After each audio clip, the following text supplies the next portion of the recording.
Okay, we are live right now. Thank you guys, everybody. Be one to everybody for joining. Thank you all for being here. Um, Shout out to the people in the chat room right now. What's going on? Torian Rain is in the building. Our brother Dylan is in the building. 25 Kid, be one to you. Be one to our brother Nino is in the building as well too. Before we get started, let me read this. I think you guys can still hear me, right? All right, let me see. Hold on. Let me see. Okay, hold on. I'm trying to show. Why is this saying the backgrounds aren't visible? So you can drop this. Okay. Okay. Now let me see. Aren't visible in solo. Okay. Don't know why it's not showing. But I was about to read the Copyright Act. Let me just read that out loud to you guys right now. The Copyright Act, because it's not popping up on my screen. Like I'm saying, I'm still getting used to StreamYard. I'm going to pull it up real quick. Okay.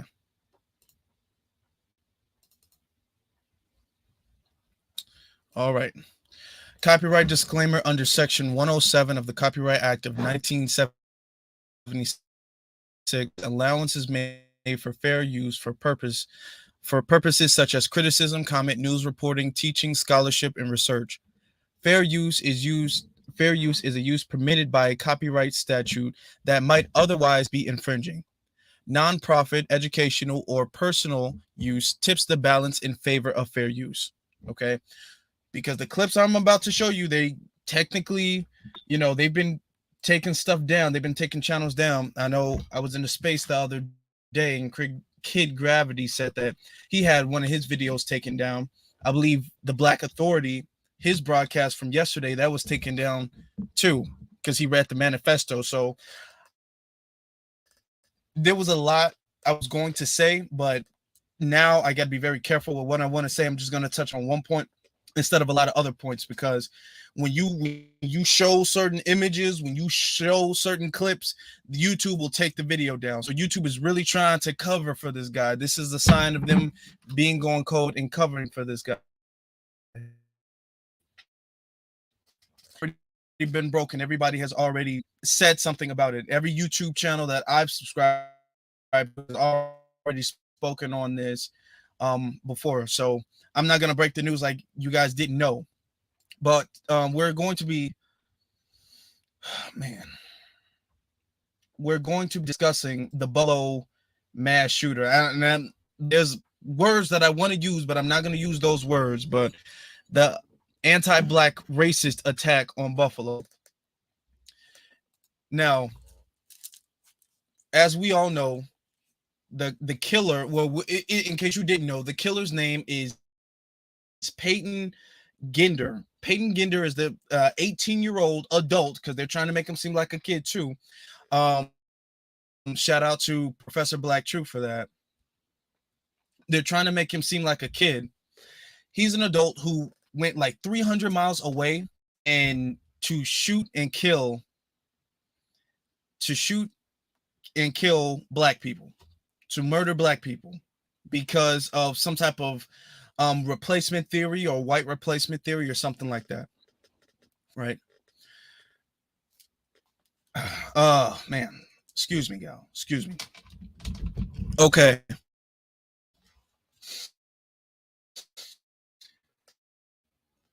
We all know that. I went to expose the tactics that I knew that they were going to be using to kind of cover for him.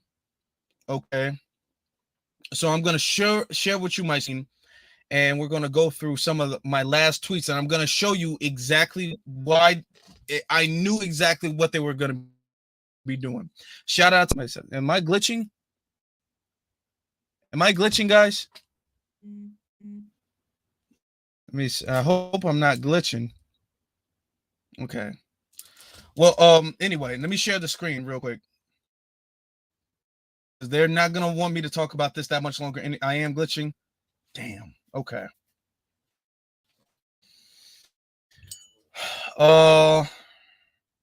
Okay. Well, I'm just gonna just do what I can do. There's nothing I can do about that. Let me share the screen real quick.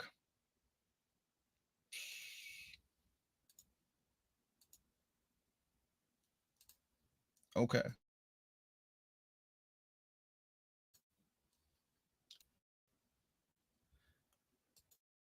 Okay. Now let me make it bigger. Actually, you guys can actually see it for real. All right. As you guys can see, you said the image and audio is fine. Okay. This is the first thing that I posted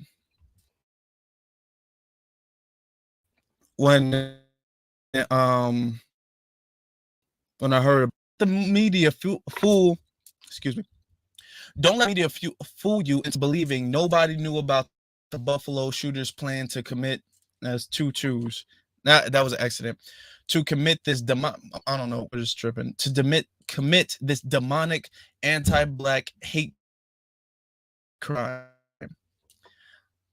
We know what that means.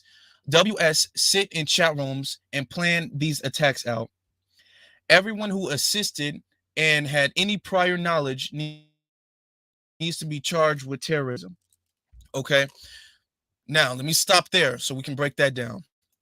We're living in a world, in a system where black rappers can get locked up with RICO charges just because they have previously associated with people who might have done crimes. You have they're taking any bit of evidence that they can, loose evidence from rap lyrics, things they said years people that they associated with years ago, and they're all like, well, if he did that crime, then we're all gonna lump everybody up and this is a criminal enterprise and we're gonna throw that out. So they throw the book, they create a brand new book and throw that brand new book at black people when they want to charge black people with.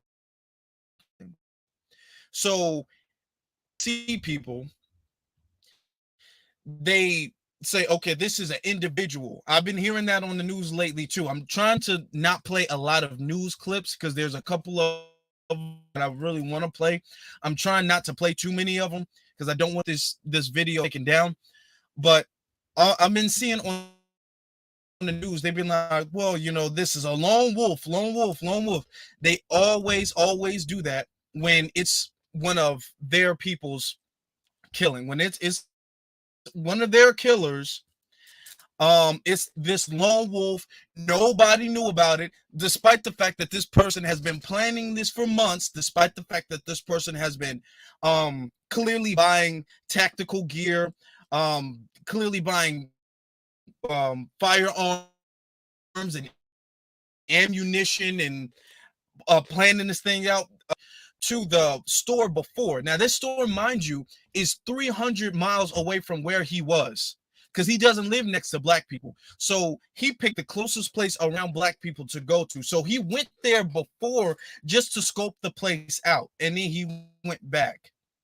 He's been tweeting about it on 4chan, and one of the articles actually said later on that, yeah, he's tweeting about this. He's been planning this for months.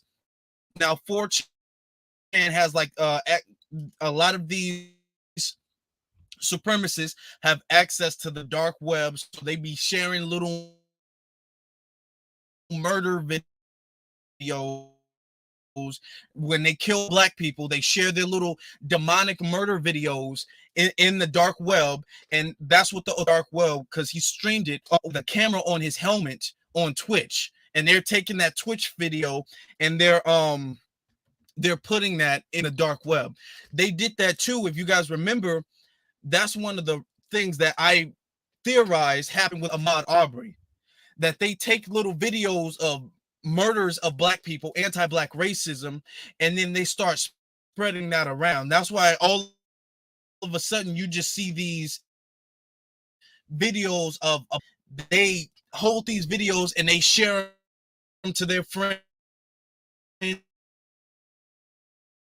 and they do that a lot with Snapchat too. They do that on the dark web, and then that gets leaked, and then somebody winds up confessing. That's what I firmly believe happened with Ahmaud Arbery. That's because that video was out for months, and then all of a sudden it got leaked.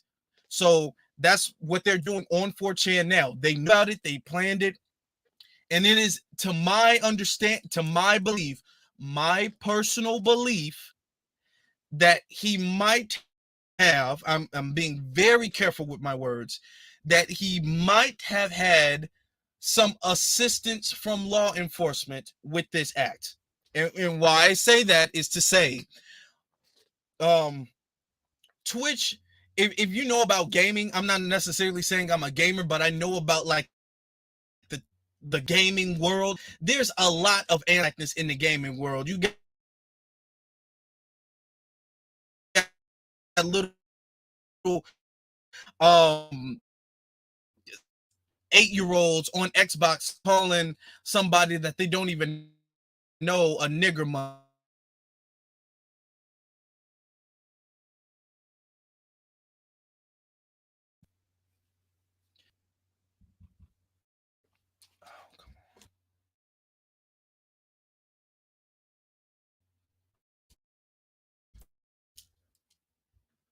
Hold on. Oh my God. Come on.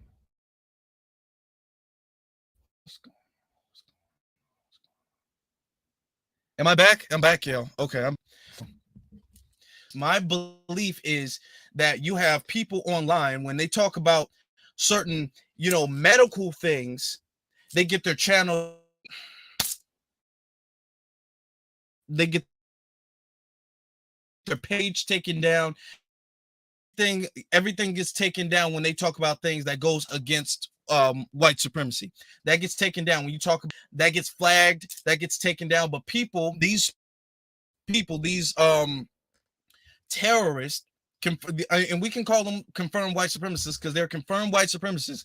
They get to go online and they get to spew a whole bunch of anti-black rhetoric, and law enforcement turns a blind eye. So in my belief that they notice these things and they're deliberately turning a blind eye to it. That, on top of the fact that this dude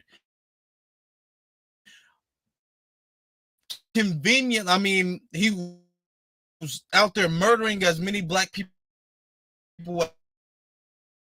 as he could possibly see, and he gets taken in without a scratch. Now, these same police officers that can't tell the difference between their taser and between a gun and a cell phone when they're dealing with a black person, they'll shoot a black person with their hands up. They'll shoot a black person while the black person is running away because they fear for their life when they're dealing with their hands up, and they'll still shoot the black person.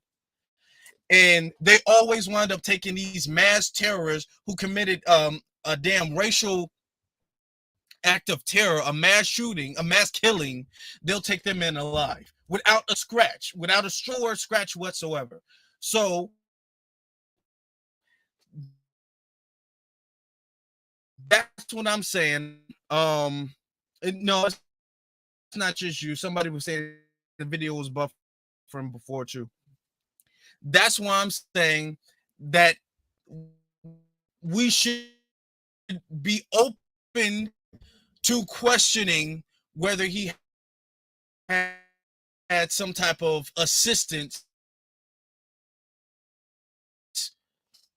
by the local police. That's what I'm saying. Is we should just question it. I'm not making any assumptions. I'm just saying that with that white enforcement really, but they've confirmed that they've infiltrated law enforcement. Okay, so let's get back to plan these racist attacks out. Now, notice how you're not hearing anything on the news as far as RICO charges. You're not hearing no mass locking up. You're not hearing no RICO charges. You're not hearing, let's lock him up. Let's question the parents. Let's question who he went to school with. Let's question who he was dating at the time, all his friends online. Let's question the mailman. They're not talking about that. Now, when it was a black person, when it's black people, they're questioning everybody this person has ever met in their life. Oh, you met him, you used to ride with him on the bus to school when you guys were 12 years old. Well, we have to bring you in for questioning because you might know something. That's how they do when it's black people. Now, when it's white people, oh, this was a lone wolf. He playing this whole elaborate thing out. Nobody could have seen this coming. Nobody could have seen this coming. Yeah, exactly, Dylan. They're not questioning the music he's listening to, according to his manifesto. Nobody told him about this. He never met anybody who radicalized him. All of this came from online. So they're not questioning Tucker Carlson. They're not going to question Fox News. Nobody's to bring in question except him.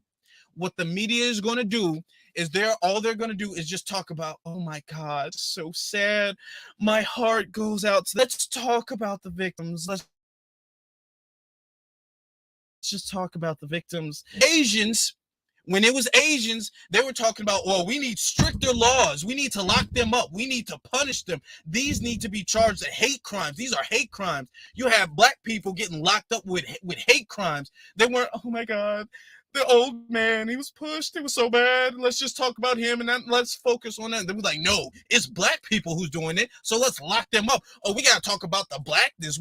We got to talk about locking them up. That's what they talk about when it's us. When they talk about the black on black crime in Chicago, they don't talk about, oh, let's pray for the victims. Let's just pray for the victims and rest in peace and let's light a candle and hold hands. There's none of that going on. When it's black on black crime, the alleged black on black crime, they talk about, okay, well, we need curfews.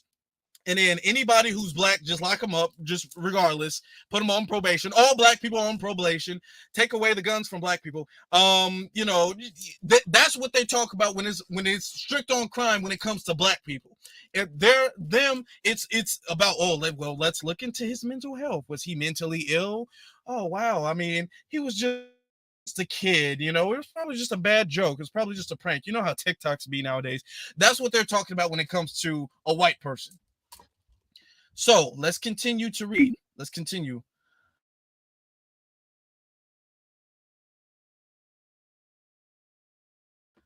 Okay. Now, I said this. I was on the 14th. I want you to look. This was at 11 on the 14th. Now, this was at 9:42 a.m. the next day.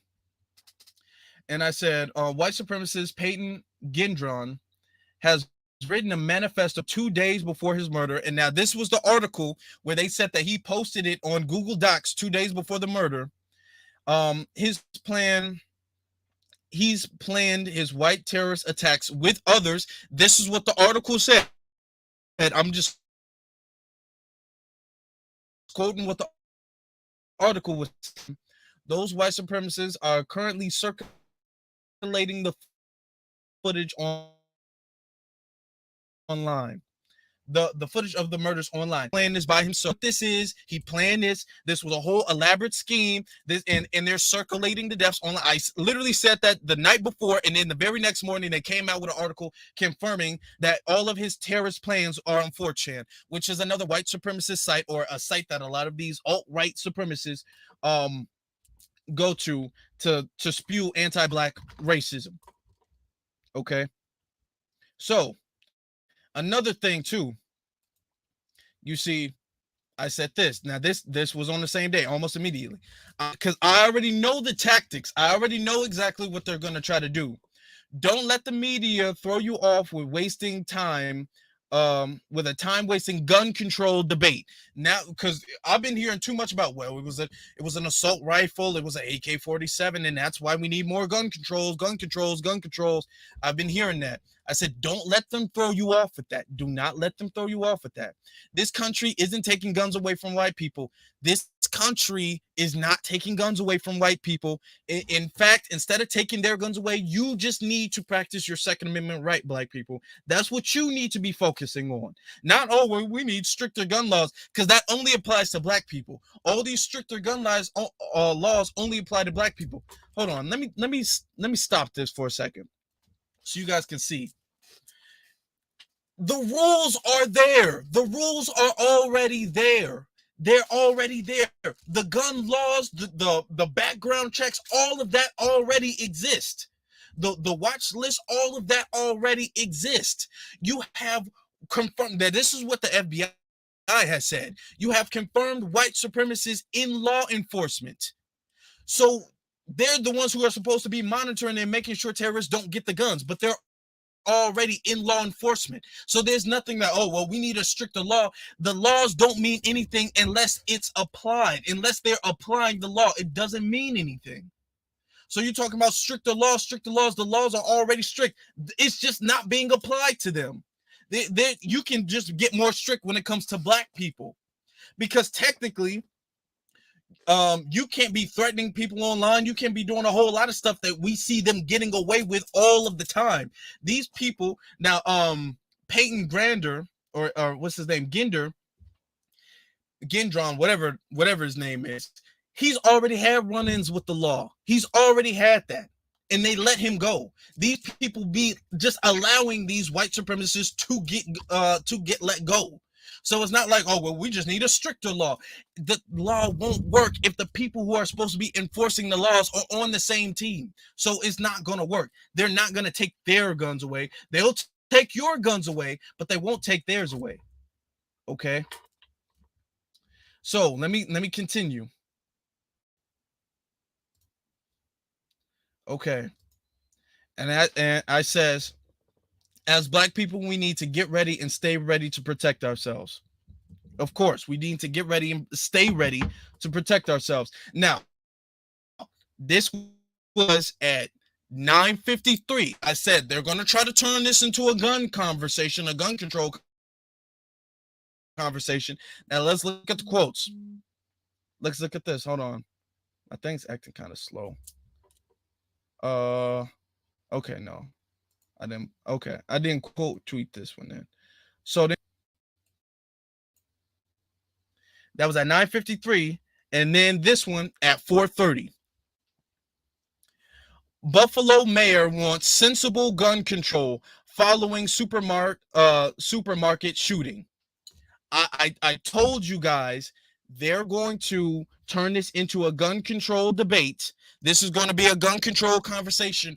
And the purpose of that is always to pivot away from blackness. They want to pivot away from the anti-black racism that this is. Because when they talk about Chicago, oh my God, so many people have been killed in Chicago.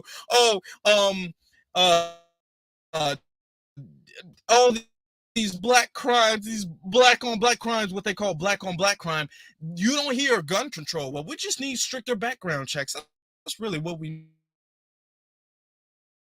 need, a stricter background check. The police need to get more money. The police need to take the restrictions off so they can just kill them more. You need to put all black people above the age of 7 on probation. Anything that might look like a gun, just assume it's a gun and kill them. That's their solution when it's black people. Now, when it's white people, well, you know what? It's just the AK-47. I mean, when you have it, of course you want to shoot somebody. I mean, so we just need to take the AK-47 away. That's the real problem, not him. I knew they were gonna come up with that too. I knew that's where they were gonna go. I knew that. Let me go back for this clip right here.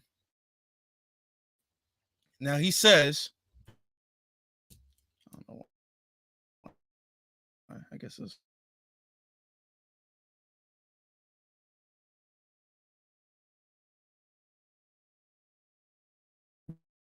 you just got to bear with me. Hold on. Now I already read the Copyright Act. I already read the act. Let's see. Tag. Rest in peace. At NBC News, and respectful to the victims of the incident, and they did a people of color BS. They only do this to black victims.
Am I back? Am I back? Okay, I'm back. I'm back. I'm back. All right. Lord have mercy, man. Okay. Just like as I'm getting, as I'm really getting there, you know what I'm saying? But they're not stopping anything. They're not stopping anything. Let me, because I gotta hold on. No, that's not what I'm doing. Damn, they cut me off. Okay. Hold on. Okay. There we go. You guys can see it, right? Okay. There we go. We're back. So look. Charleston, South Carolina, African Americans in church. Pittsburgh, Pennsylvania, Jewish victims in a synagogue. This man is bringing up all of these other things that have nothing at all to do with the situation at hand. El Paso, Texas, Latino victims at a Walmart. And now we add Buffalo, New York to the list. We've also, of course, seen a rise of hate crimes against Asian Americans as well. Then he throws in the Asian Americans. Oh, a rise of hate crime. See, this is what they do because they can't deny white supremacy. They can't do that. So what they're trying to do is they're trying to people of colorize white supremacy, which means they're trying to say, well, white supremacy is not really an anti-black thing. It's really an anti-black and brown and Asian and Jewish and trans and LGBT and disabled people and older people and white women and white men who they're all lives mattering. What happened? They're all lives mattering racism. That's their tactic to deflect. Now, remember when it was Asians, they said the Asian problem was us. They said black people were the ones harming Asians. Do you guys remember that? I remember that. They were on there talking about black people are the ones out there harming Asians. Okay? Something too, when the Asian hate crime, when that was all over the news, I don't recall them bringing up all these other ethnic problems.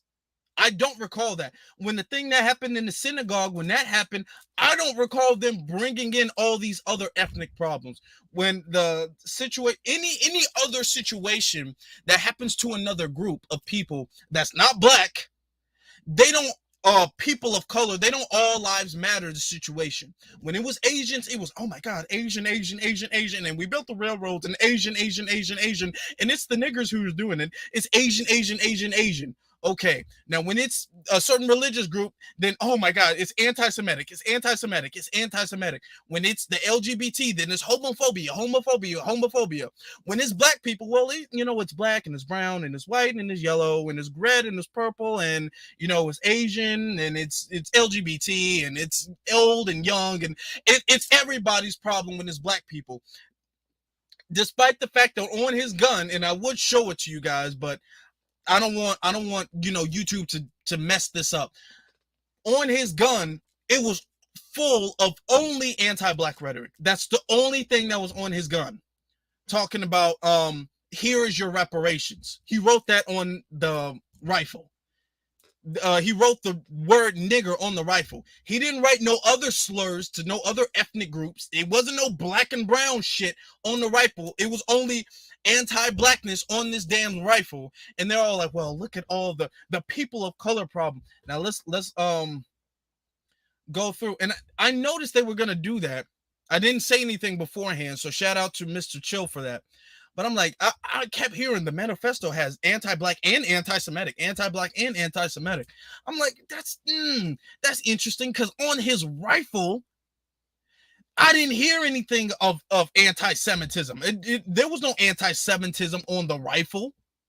There was anti-blackness on the rifle. There was no anti-Semitism. Now you're hearing, well, he was against trans people. There was no anti-trans on the rifle. There was no anti-LGBT on the rifle. There was no anti-old people on the rifle. There was no pro-life. They're just throwing this all over the place. See, he was against abortion. So there was no abortion nothing on the rifle. There was no immigrant nothing on the rifle. It was just blackness on the rifle. Let's go. Brother Muko, thank you very much, brother, for your super chat. Hugs or tangibles. Speaking of hugs, I definitely want to get into our next topic, or not our next topic. Also, hold on. I want to get into this. Shout out to Rilla Perry for this. Okay, so this is like a live report. Now we already did the let me screen share this real fast. We already read the Copyright Act, right? Now look at this. If you guys haven't seen that, look at this. Once again, shout out to brother Muko for his super chat. I greatly appreciate that, brother. Now this is an interviewer. This is like a 10-second clip of an interviewer having an interview with somebody. I guess he works at the spot, or I'm not sure exactly why he's being interviewed. Maybe he's somebody who's, you know, a family member of one of the victims. I'm not exactly sure, but look at his reaction. Of course. I mean, I wanted to hug you. I just want to hug you. I just want to hug you because that's what we need. Yes. This dude turned this into, let me see if I can get a more full clip. Hold on for a second. This dude is out there hugging the white reporters. He's literally out there hugging the white reporters. So I just want to hug you. And that's what we need. We just need that. Hold on, let me see if I can get. Okay, hold on. Okay, yeah, I got another one. Now I read the Copyright Act. So we should be good. Look. What message do you have for the loved ones of the victims tonight? That we are here for them. We are here for them, and we love them, and we'll let them know if it takes being here all night, we will be. We are here for each and every one of them to show that we care for them and they are somebody, and we want to make sure that they are remembered in whichever way they would like to see their loved one remembered. But we want to let them families know, we want to wrap our arms around each and every individual and let them know we are here for them and whatever we can do. As a Buffalo Peacemaker, Buffalo Fathers, grassroots organizations that have been here, since earlier today, just hugging people, loving on people, and letting them know that whatever they need, we are here for them. Lenny, thank you so much, and I am so sorry for your loss. I can't even begin to imagine. Of course. I mean, I wanted to hug you. I just want to hug you. I just want to hug you because that's what we need. Yes. We need hugs. We need hugs. Yes, we do. We need to come together right now more than anything. And you know what I mean? It's from all over the city. We need to come together and hug one another. Yes. And I can see us out here for the next 2 or 3 days, just being out here praying for one another, hugging one another, showing love and support, and finding out whatever resources that we have and that they need. We want to make sure that we get it to them. Yo, come on. This man just wanted a hug. He literally said, I just want a hug. I just want a hug. Like our brother Jason Black says, you got to watch out for these old niggas. These are the old niggas who get on stage and forgive a white supremacist for murdering their family member.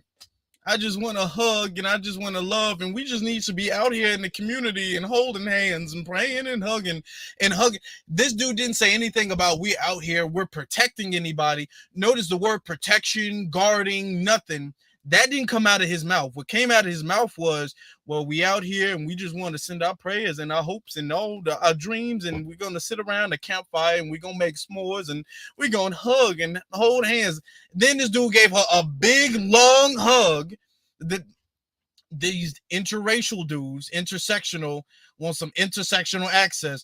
I don't even know why he is speaking. I really don't know why he is speaking, but he got up there and he was all like, oh, I get to use this to hug a white lady. So he gave, I just want a hug. Can I hug you? How much y'all want to bet he asked for her number when the cameras went off? How much you want to bet that? How much you want to bet that? These are the people who's supposed to be protecting the community. These old niggas talking about hugging. We got white supremacists out here planning manifestos to kill black people, and he's out there talking about, what we need is to come together and hug each other. We just need to gather around and hug each other. That is pathetic. That is absolutely pathetic. He couldn't, if any of the victims, if I knew any of them, that dude, I would have a very interesting conversation with that dude off the records. I would have a very interesting conversation with him. Yeah, DJ said he probably sniffed her hair too. I'm not surprised if he tried to like take a little bit and put it in his pocket when he went home. That was just sad. That was so sad. Okay. Talking about, I just want a hug. Yeah, Torian's right too. I bet they paid him. That's a good theory too. Do you notice the media, anytime something happens to a black person, they sniff out who's going to be the most forgiving of the people to do an interview with, and they act as if we're just randomly out here. We got our microphone. Hold on, we have our microphone right here, and we're just randomly out here. Sir, you over there, would you like to say a few words? And they act like they randomly pick somebody, and then that person's like, yeah, I just want to say I want to pray, and I want Jesus, the white Jesus, to forgive them. I forgive them. I really didn't even like them anyway like that. I forgive them, and can I hug you? And can I get your number? That's what they do. They deliberately pick it, and then they go on live and act like they just randomly pick somebody. Oh, anybody, you want to say something here? You can say something. I just want to talk about how much we should forgive them, and the love of Jesus Christ, and how you should subscribe to NSNBC, and that's exactly what they get up there and do. That's what they get up there and do. These old niggas. Now, something else. I understand black people, and I do want to open up the stream so people can, call in and people can give their opinion on this. But I got to talk about this. I understand that we are upset. I understand that we are angry. I understand that we want to passionately do something about this. Okay. But this right here is not the move. You got this agent that just popped back up. Let me end this. Hold on. Let me share your screen. Hold on. Let me share the screen. Shout out to everybody in the stream. Shout out to everybody in the chat room. I see our brother Vovo is in here. Ace Keeper. I'm done. Don P. Ben. New Errors. Judah Queen. Songwriter. Shout out to the mods too. Aboriginal Woman. Esmont. EA Norton. Shout out to all of you. Kijo. What's good? What's good with you, brother? I'm okay. I'm alive. That's good. Let me share this screen. Okay, this one. Family, this is what we do not do. This is a red flag, if any. Okay. In a system where rap lyrics are considered evidence for black rappers to get RICO charges, what the fuck sense would it make? And I just got to say it like it is. What the fuck sense would it make for you to get on Twitter and talk about killing people? And then I tagged this dude in there again. He just made another profile like a week or so ago. Is an agent trying to get y'all either locked up or killed. I don't understand how y'all can't see this. Anybody who's supporting this dude, you are a dumbass. You are just a stupid dumbass. And I just have to say it. I don't know how people are like, yeah, we should subscribe to him. That's what I'm talking about. He brave. He is an agent. And you're stupid. You are stupid as hell for subscribing to this dude. What is wrong with you? Okay, this dude is making spaces.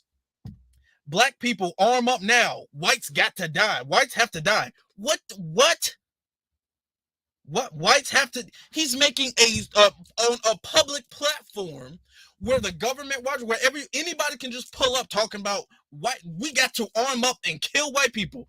Okay. Then another one, he tags this white lady, fat racist bitch who can be killed. What is wrong with y'all for backing this dude up? Listen, I understand you guys are mad. I understand you guys want action. I get that. I do too. There is a right and a wrong way to do things. Okay?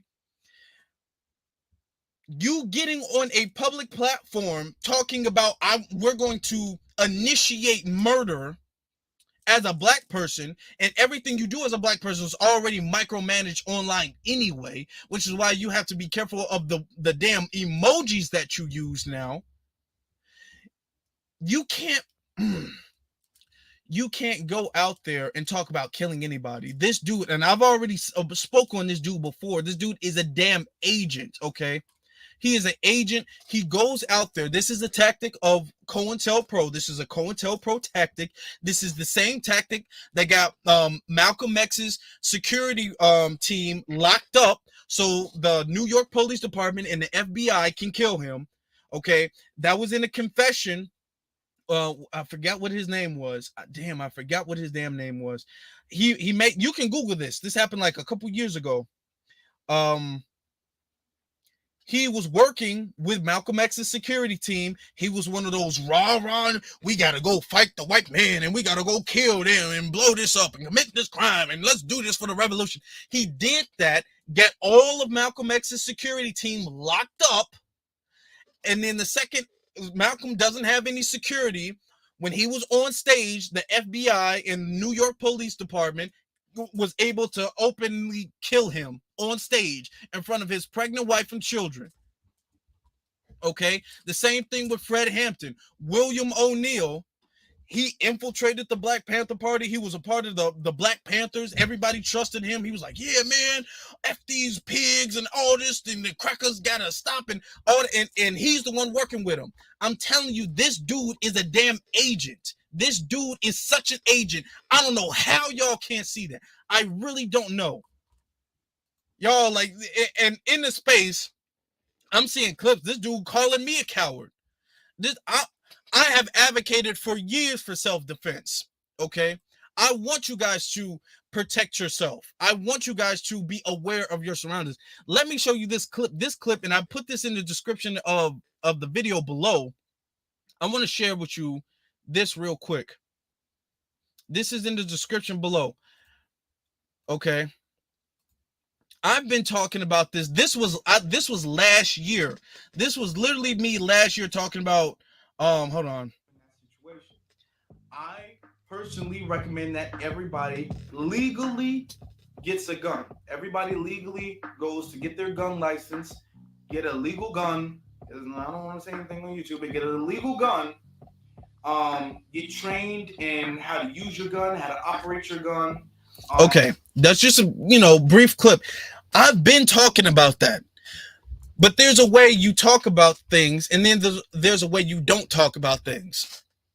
I'm not going to get on a public platform where there's a large audience and tell you guys to do anything that's going to get you guys labeled as a hate group, or labeled as an extremist group, or put you guys on some type of damn watch list. When you're on a public platform talking about we just should get guns and randomly start killing white people, what do you think that's going to do? First off, you're not going to do that.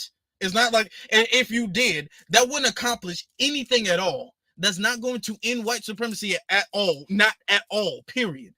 But you're getting on a platform and you're doing that, and then you're going to get everybody who's backing you up, everybody who's affiliated with you. Oh, well, now we get to put you on RICO charges. In a world where rap lyrics can get you charged with RICO, you want to be backing up somebody, subscribe to somebody, following somebody who's talking about just randomly killing people. Okay.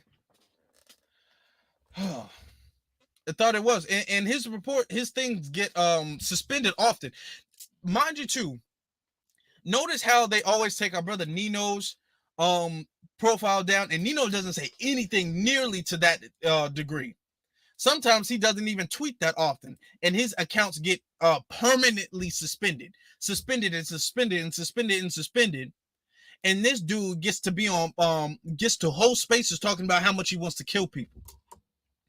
So then, after I exposed the family that this agent, this clear COINTELPRO agent, is back, this dude made a space, or he changed the title of the space, talking about killing me. Let me show you guys. This dude is up there talking about how I need to be killed and how he's going to send people. He knows people in Chicago who can kill me. That's literally what this dude is talking about. Where is it? It's right here. Look at all these people in the room too. This interesting. Y'all got a lot of people in this room. A lot of people, and some of these people were following me too, by the way. Some of these people have been in my spaces all the time too, by the way. Some of these people have been, trust me, I know this. I know this. I know a lot of these people who act like they support me. They're in my rooms. Hey, Afro, how you doing? You know, I really love when you do these spaces. You're so smart and, you know, be one brother. And then they're in other spaces talking about how much they want to kill me. Trust me, I see that. Coons like Afro Elite need to be, and then this is the dead emoji. Okay. Talking about he wants to kill me. If you guys don't see the writing on the wall already, I just don't know. This dude doesn't even sound real. He doesn't even sound real. This dude gets on you've never seen his face. He's all this rah, I can do this, I can do this, I can do this. But you've seen my face. You've seen me. Okay. I've literally had phone conversations with some of y'all too. You guys have seen what I look. You've never seen what this dude looks like. He talks. If you listen to him speak, he doesn't even talk like a real person, to be honest. He's very animated, like he's trying to imitate some type of civil rights activist, like he's giving some type of grand speech on a podium in front of millions of people. He talks like, all of these killings of the black man has gone through and nobody stands up to fight them. But now it's too late because I have awakened and I'm tired of seeing black people cower at the face of such evil. Like, who talks like that? Black people don't talk like that. When on Twitter do you see people talking like that? Nobody talks like this. And it's time for us to get our guns. And when we have our guns, we will march down and we will just kill the most random white person you've ever seen before. And nobody will stop the revolution from rising. No, who the fuck talks like that?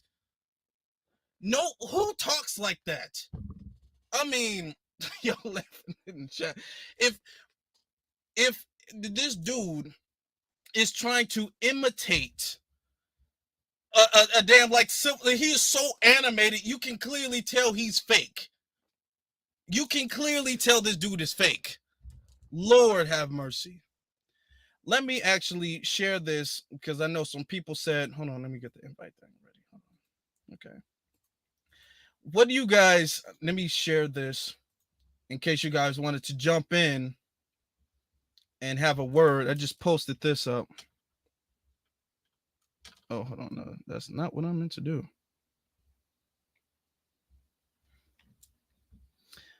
So his people have been saying his account got suspended again, which, to no surprise, to nobody's surprise, his account got suspended. All of these people, as we're looking too, there was this one clip that was sent to me. Now I'm gonna play this. Gonna play this off my phone, so you just hear the audio, but you can't hear what this dude is saying necessarily. Now Kendra, who was in the space too, I wonder if you guys can hear this. Hold on, let me see. Oh, hold on. I'm just gonna. One of the main people was calling you African Asian. Okay, hold on.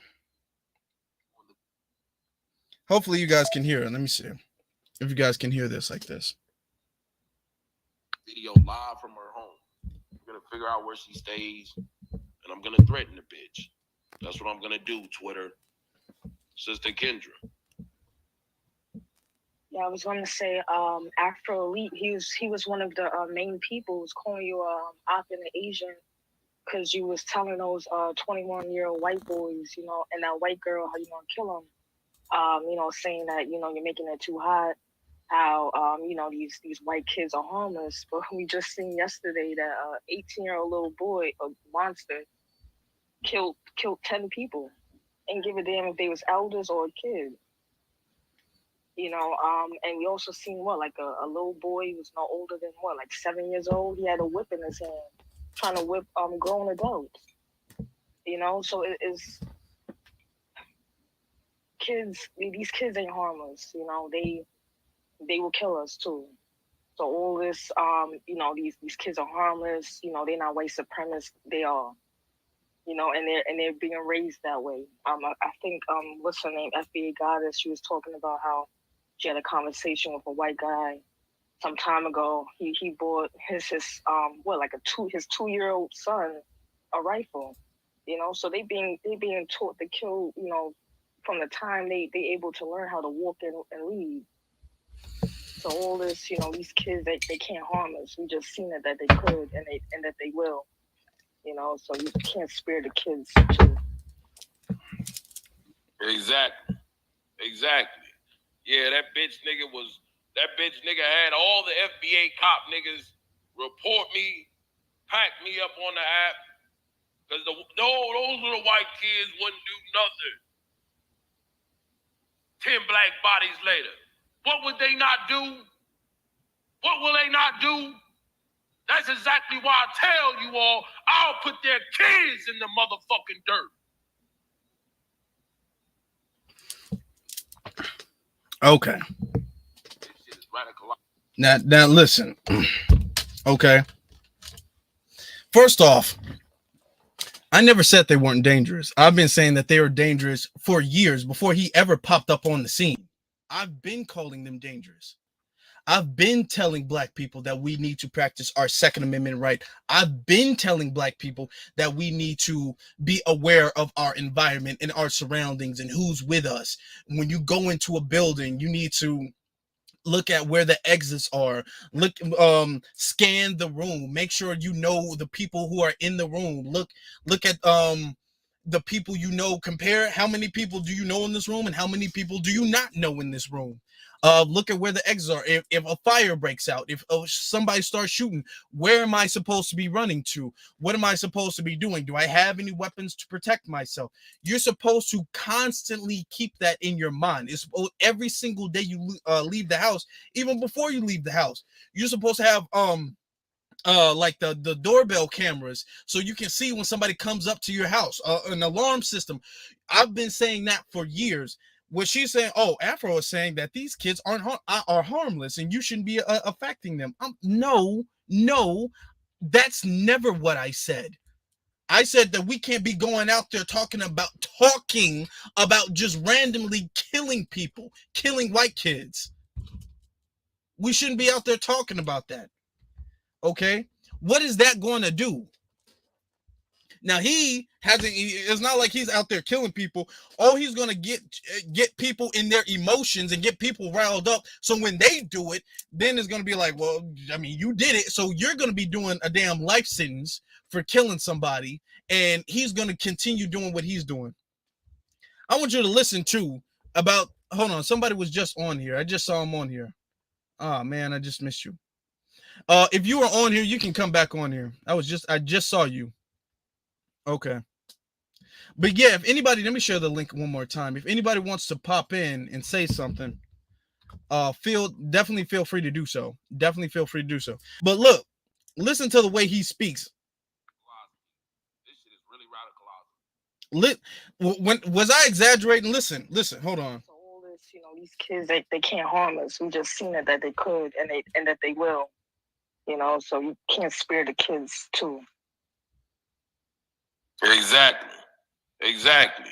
Yeah, that bitch nigga was That bitch nigga had all the FBA cop niggas report me, pack me up on the app, because those little white kids wouldn't do nothing. 10 black bodies later. What would they not do? What will they not do? That's exactly why I tell you all, I'll put their kids in the motherfucking dirt.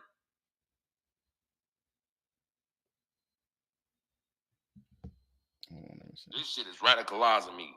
This shit is really radicalizing me. This Twitter Spaces shit has really fucked my brain up. It's really fucked me up. I was a black nationalist before I ever stepped on this app. But I was more so about wanting to build unity and community with my people. But now, I'm just straight up in kill mode. Every time I get on this app, I'm just thinking about who the fuck wants to feel one of these shells? Who? I think I'm going to make it some random white people. I think I'm going to make it some random white people that are going to feel these shells. That's where I'm getting to. Since these are random white people I deal with on the internet, I'll just go outside and play any, mini, mighty, mo. Point them out, knock them out. Point them out, knock them down. That's what I'm... You guys are following this dude? Are you guys serious? Are y'all serious? Gotta come. Don, you can unmute yourself. Don Ben. I'm not sure how to pronounce your last name. How are you doing? You can unmute yourself. You got to hit the mute thing. Yeah, I'm just trying to make sure that all of my other systems aren't on so that we get an echo. Oh, okay. So I'm trying to make sure I'm clear face. I'm trying to make sure I'm clear to YouTube. Okay. I mean, if you need a minute, I can give you a minute. I just wanted you to know that you can speak when you're ready.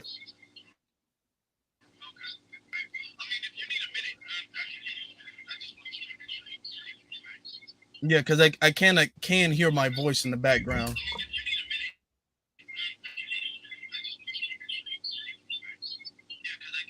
Yeah, so I'm gonna just unmute you.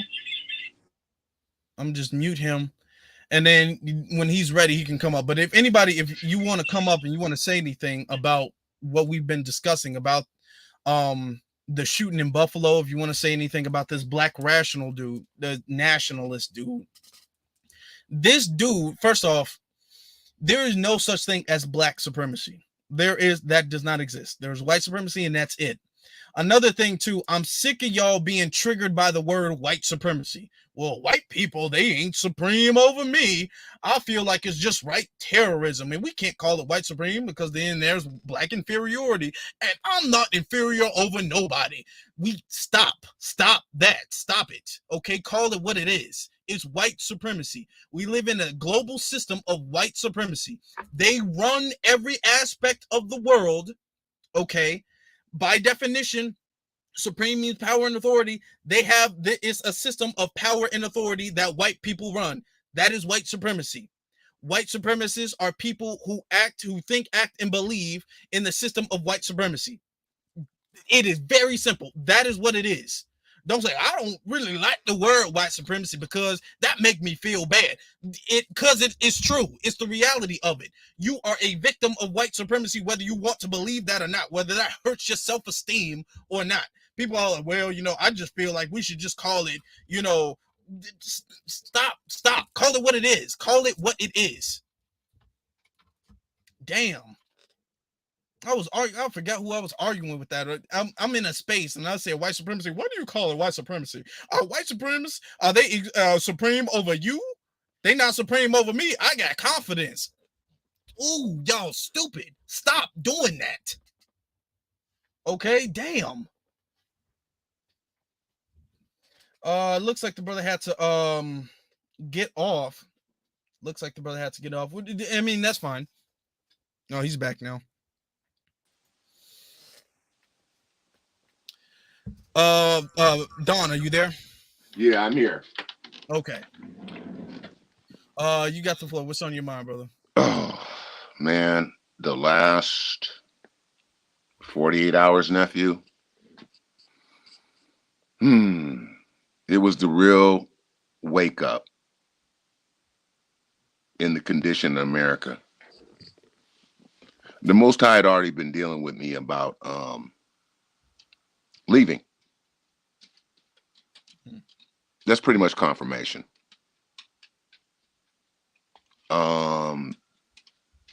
We can already see when what they're gonna do in the media spin and all that. This dude's not gonna get no time. Not like if he was a black man. That's true. And he was all over the place in his manifesto, but really what he was bitter about, he was embittered about the coming future if things go on a trajectory and this thing is not destroyed. And the bitter future for them is they're going to end up in a situation like South Africa, but they may not have the power to hold the supremacy in the country. And for some reason, he wants to blame everyone else for their low fertility rates beside themselves. Now, trip this. It takes a male and a female to produce an offspring.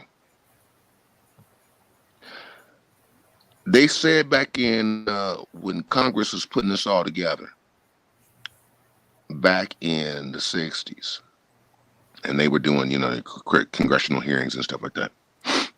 They said if the 14th Amendment and the affirmative action and those things, if they were used for any other people beside Black Americans, the lineage of chattel slavery that won, Black people will never come out of the state they're in.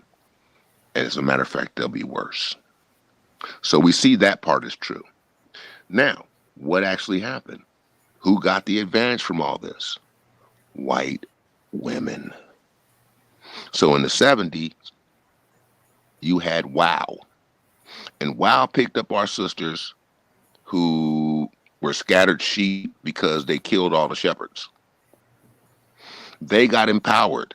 They're the only ones, they're the top people to benefit from affirmative action and equal employment.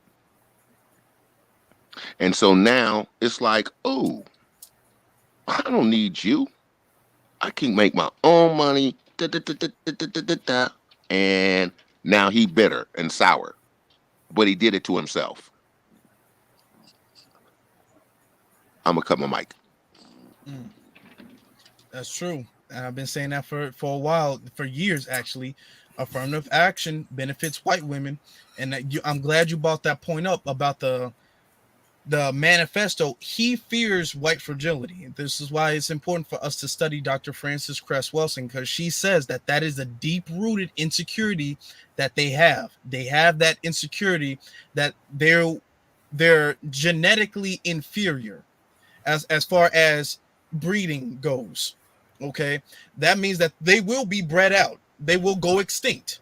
And that's what he fears. He feared the what is it called, the white replacement theory or something like that, something to that effect. That's what a lot of them fear. Torian, you can go ahead. To correct, follow Torian on his channel too. Yeah, to correct you, the name of it is called the Great Replacement Theory. Oh, okay. That's what they've been calling it, and that's why I had posted up on my Twitter today. I said people like Tucker Carlson needs to be brought up on RICO charges because he enables domestic terrorism.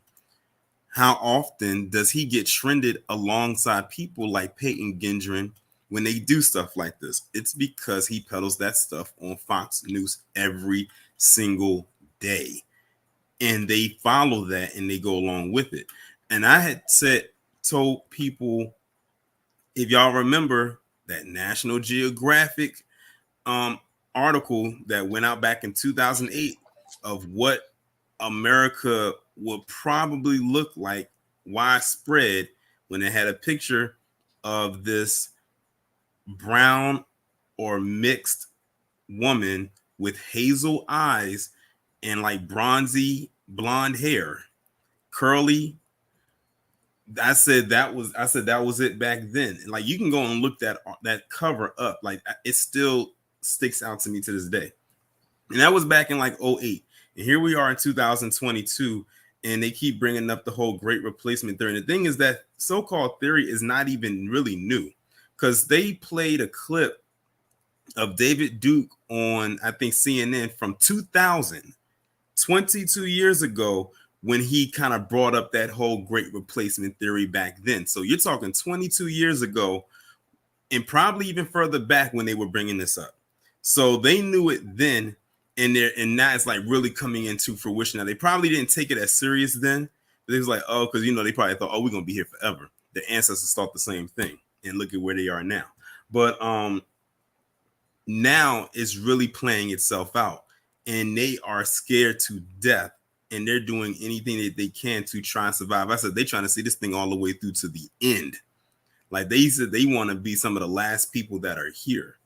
Now, I didn't read his whole manifesto because like that's 180 pages. That's a lot to read. And, but I did read, a little bit of it when I was doing my commentary about it yesterday. And one thing that has stuck out to me was when he was mentioning about Black people costing taxpayers like $700,000.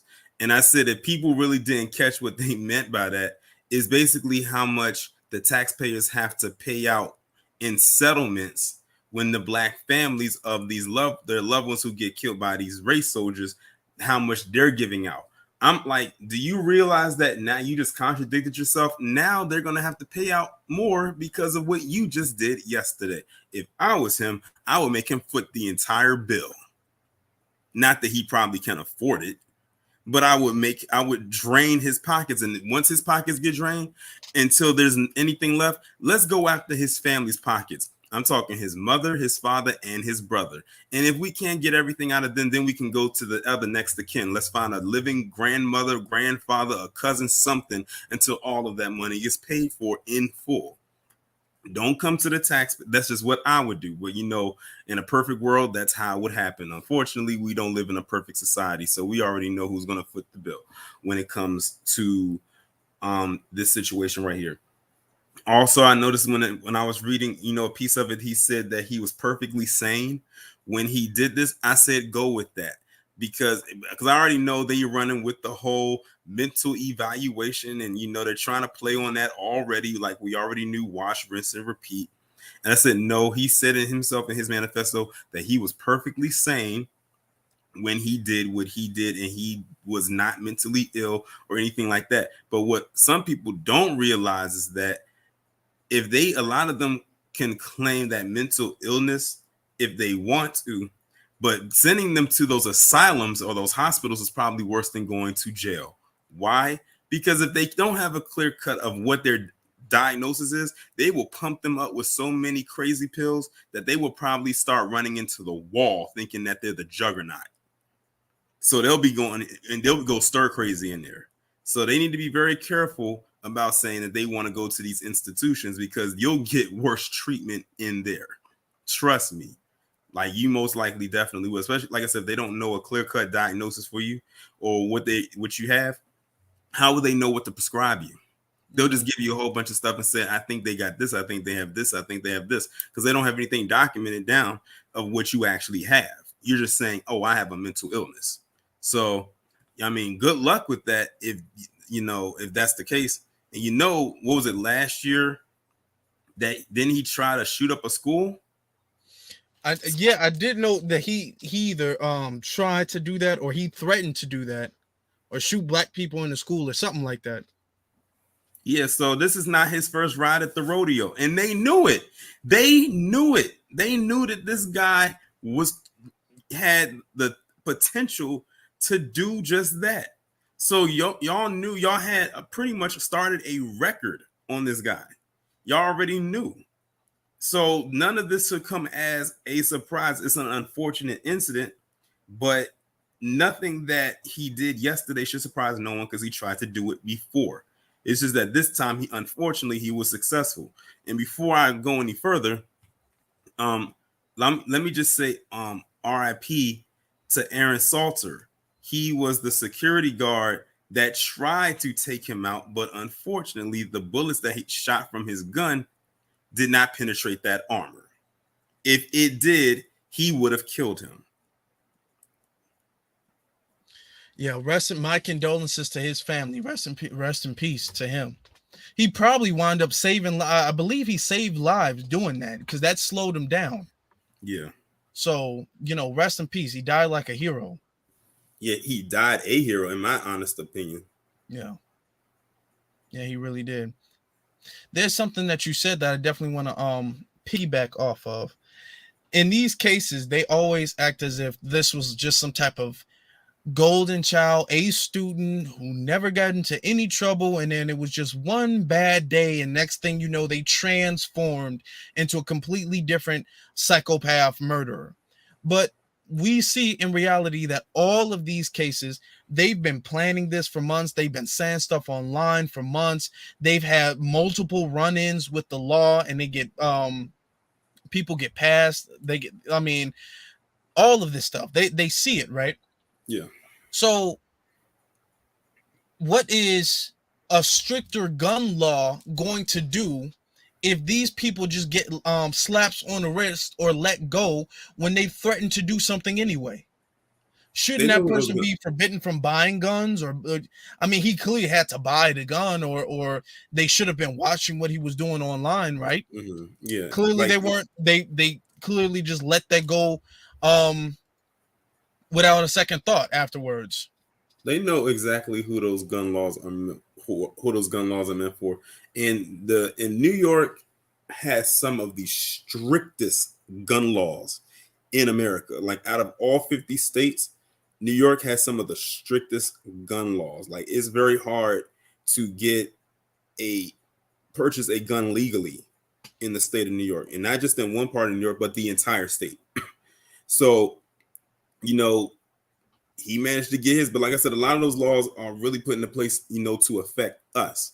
So those people were like sitting ducks.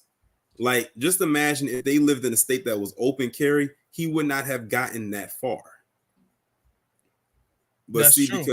because their gun laws are so strict up there, it was so easy for him to do. And he was determined. The guy drove 200 miles, 3 hours, For me, living where I'm at, that's like me driving from here to probably to the New Jersey state line. For me, from where I'm at to from where he drove at. And I noticed that they mentioned, that he grew up with, both of his parents, he had siblings. So it seemed like he had a pretty decent upbringing. They mentioned, he was in college, what he was going to school for.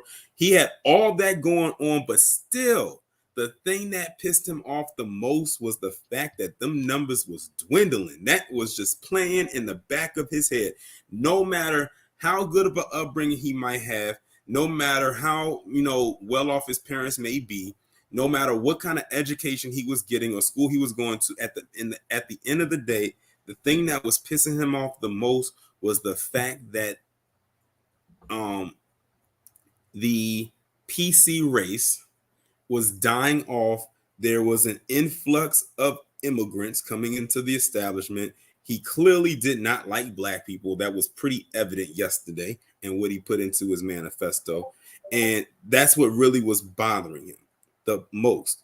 That's just like Elliot Rodger. I always call him the king of the incels. And I'll be honest, I believe that this guy had incel energy as well. Like, Yvonne, you notice that a lot of these individuals who do stuff like this have a lot of incel energy. I think all of them. Yeah, they do. They have a very unique look. They all got the kind of the same look, really. Yeah. But back to Elliot Rodger. I always call him the king of the incels. The reason why is because every time one of these PC individuals say something about them being an incel, they always credit Elliot Rodger. I'm not sure if you're familiar with Elliot Rodger or not, but Elliot Rodger was, I believe he was, I believe he was PC, and I believe he had an Asian parent as well. He wasn't completely all the way PC, but he thought he was. And he came from a very well-to-do background. Like, one of his parents was a movie producer out there in Hollywood. So, he grew up very privileged. And he thought that because one of his parents was this movie producer, he lived in a nice area, nice home, he drove a nice car, that he should get any girl he wanted. Any girl. But he was a weirdo. If you listen to his last video before he did what he did, the guy was a freaking weirdo. He talked in a very sinister tone. It's like you can tell he lived his life as if it was a movie and he was the villain. And the way that he talked, it was just real eerie. But the reason why he was so upset, even with all the privilege that he had, was because he could not get the girls he wanted, and the girls he wanted black men. That was it. That's really what it boils down to. If these girls was going for, say, PC men, or maybe any other group of men, he probably wouldn't have did what he did. But the fact that the girls he wanted black men or got attention from black men, and he couldn't compete, even with all that he had, he felt that because he had all of this stuff, women should just flock to him. Like, he felt he should have been like a chick magnet. But the fact that they went and flocked to black men, some people he felt were less than him or beneath him, who didn't have an ounce of what he had, he felt some type of way, and he went on a little spree. But he did not kill the black men that he felt he was above. He killed the white women he felt should have been with him. It was almost like one of those things, if I can't have you, no one can. Well, you didn't even have them. You never did. They weren't checking for you. And if they were, it's only because of what you had. So you allowed yourself he was one of the biggest incel and simps probably in American history. Well, one of them in recent history, I'll put it like that. But yeah, that's really what it all boiled down to. And that's what it is with a lot of these incels. A lot of them are upset because they can't get the girl that they want. And a lot of times a black man is somewhere there involved. And it's a jealousy thing as well. Yeah. Torian, I got a question for you based off of something I saw you tweet earlier. Now, I know you said that Payton was Gendron. Yeah. He should be paying the families for what he did, and his parents and his family should too. Yeah. My question to you is, what do you think of the website Twitch and 4chan having to pay the families, because they facilitated his talking points and they allowed him to stream murdering their family members? So what do you think if Twitch allowed somebody to live stream killing somebody? I feel like the least that they should do is pay for the funeral and that stuff. I feel like they should at least pay the family. What do you think of that? Yeah. Oh, I definitely wholeheartedly agree with you. And I know exactly, and I'm glad you said that, because I was actually going to bring that up. I feel that also Twitch, and I put this as a tweet, that they need to suspend their little community guideline, because all of that broke probably every community guideline that you have on your site. It's people who get on Twitch and don't even do an ounce of what he did. Could not even fathom that he would go that far, and they can get removed off of Twitch. This is worse than playing music, like copyrighted music. This is worse than that. You allowed this man to live stream on your platform for 20 minutes of him murdering people in real time, and people were there just watching it happen as if it was a form of entertainment. And you cannot tell me that none of your many servers, because Twitch is owned by Amazon, you can't tell me that none of those servers pick that up, because they have, the servers are so big. I don't know if their servers are a bit as big as YouTube, but they're big. They're large enough, because all that's on Twitch is pretty much live streaming, gaming. So their servers actually have to be pretty big, because that bandwidth is ridiculously high. But you can't tell me that your servers did not pick that up. And the thing is, because it stayed up for such a long time, that's how it got shared. That's how those little clips got out like that, because it came from there. People would clip it and they'll share pieces here and there. That's how it got out the way that it did. So you cannot tell me that Twitch did not know that this was happening, because they get an alert every time an account goes live and what they're going live about, and it keeps tabs on it until that person clicks the end button, and then it falls off of the server. So you can't tell me that they did not know that that was being shown. So I truly believe that the families should most definitely go after Twitch for allowing that to even be up there for that long. And because now it stayed up there and they didn't clip it as soon as it happened, that's why a bunch of videos are floating around on Twitter, YouTube, Instagram, Facebook, because of them letting it stay up there so long. He was doing this as a form of entertainment. I said that he did that as a form of entertainment, not only for himself, but for anyone else who watched. And speaking of 4chan, I've had my issues with 4chan in the past. I'll never forget one time when this was a couple years ago. I think before you do that, Iron Will made a good point too, and something I was just thinking about. Yeah, who was watching his live stream too? You can find the IP address to the people who was watching the whole time. Oh yeah. So you can connect a lot of dots with this. You can connect a lot of dots, but you don't see the mainstream media talking about that though. Right. And continue with your 4chan story. Yeah, I remember a couple years ago on, I'm still on YouTube. This is back probably, I'm trying to think. I can't remember if it was on my original channel or on this one. It was one of the two. One of my subscribers I had posted something. Someone had posted something in one of my comment sections. They was like, Torian, you know that they started a whole forum about you on 4chan. And I already knew what 4chan was, so I kind of figured what it was. So I went and clicked the link, went over there, and they indeed created a whole forum about me. It wasn't anything like threatening or something like, on my life, anything like that. They were just trolling. But, they had my picture on there, and they were just basically talking a whole bunch of stuff, saying, oh, he's this guy on YouTube. He's always talking about this, that, and the third.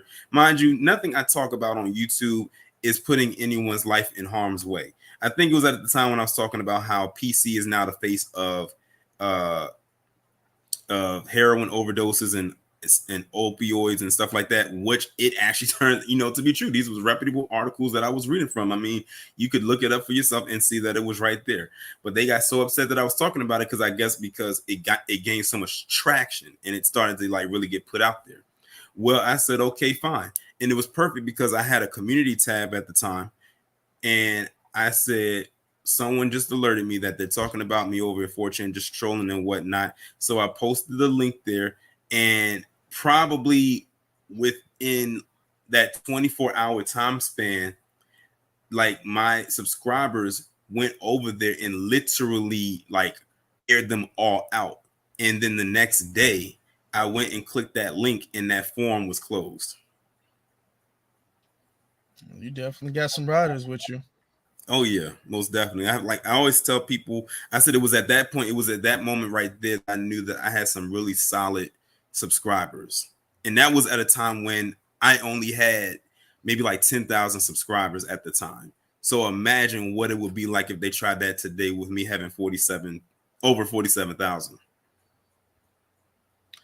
Yeah, it is game over at that point. They couldn't even. Yeah. I mean, it would end before it started. It would end. And ever since then, like I don't go and check over 4chan anyway. Like I can't remember the last time I typed 4chan into Google.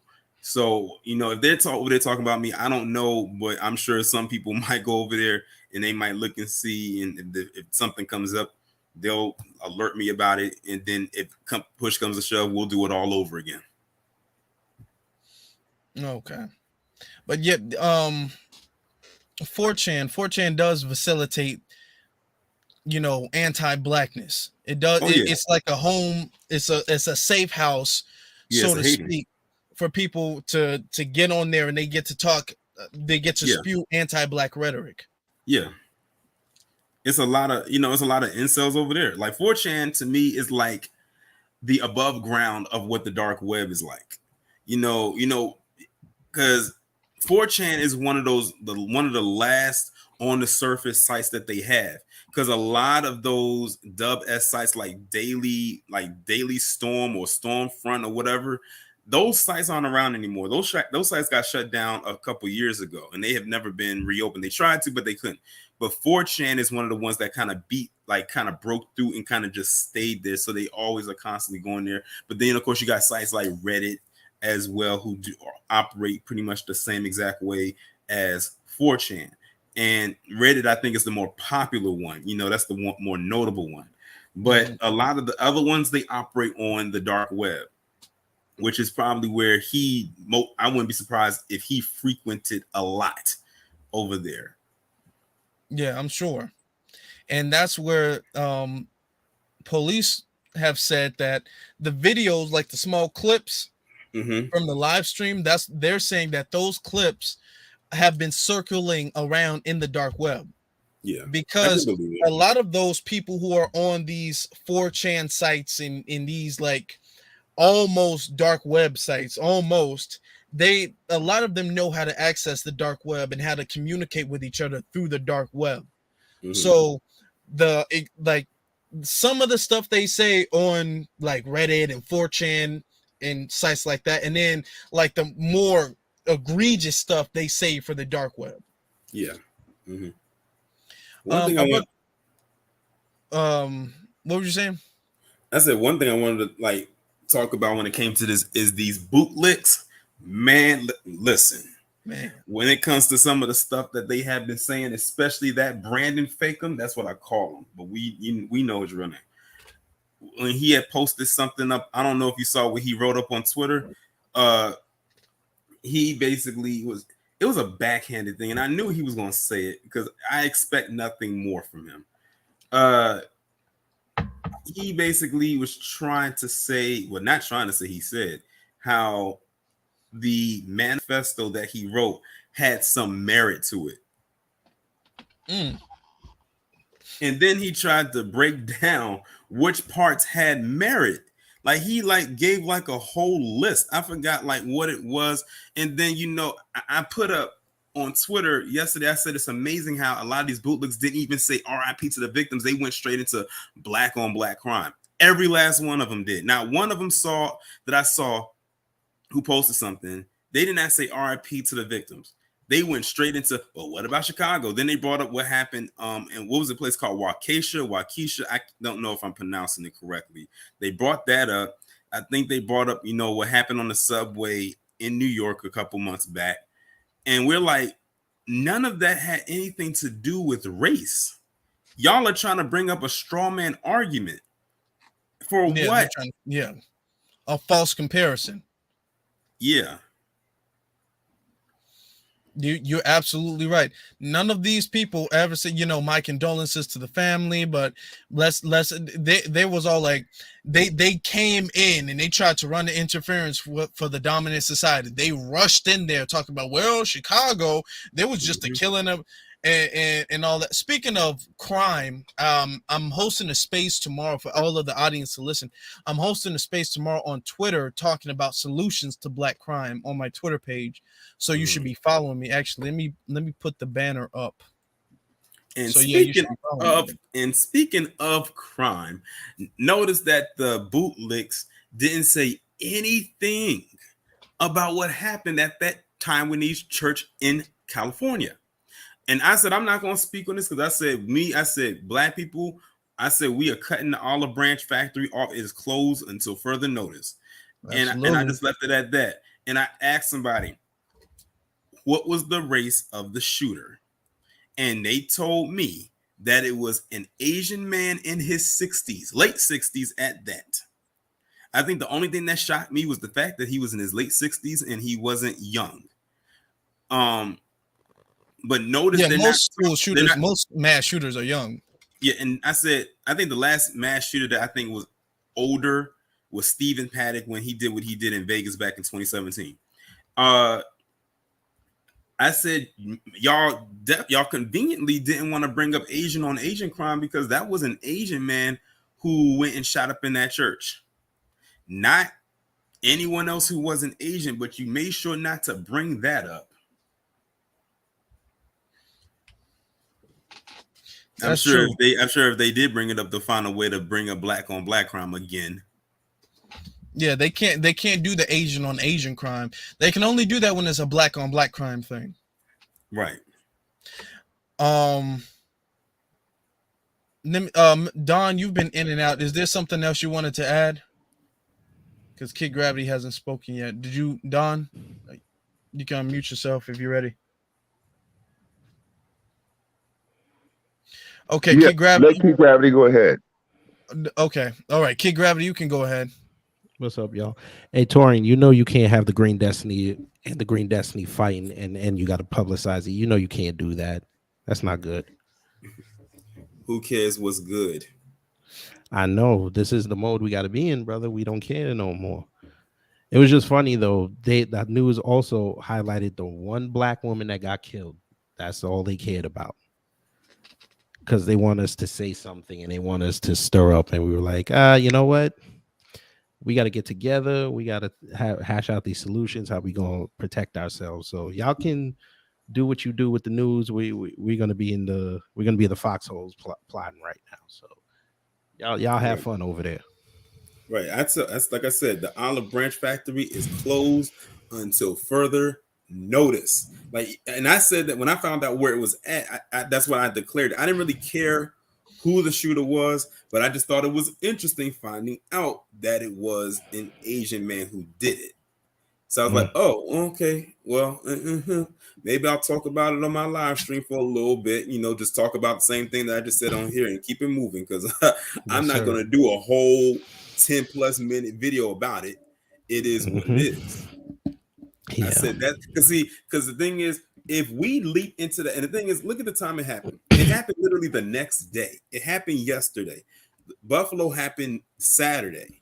If we was to jump and leap into that, we're literally leaving and putting behind what just happened on Saturday, which is what they hope we do. We're not doing that. They've been trying to get us to pivot away from this conversation by bringing up everything.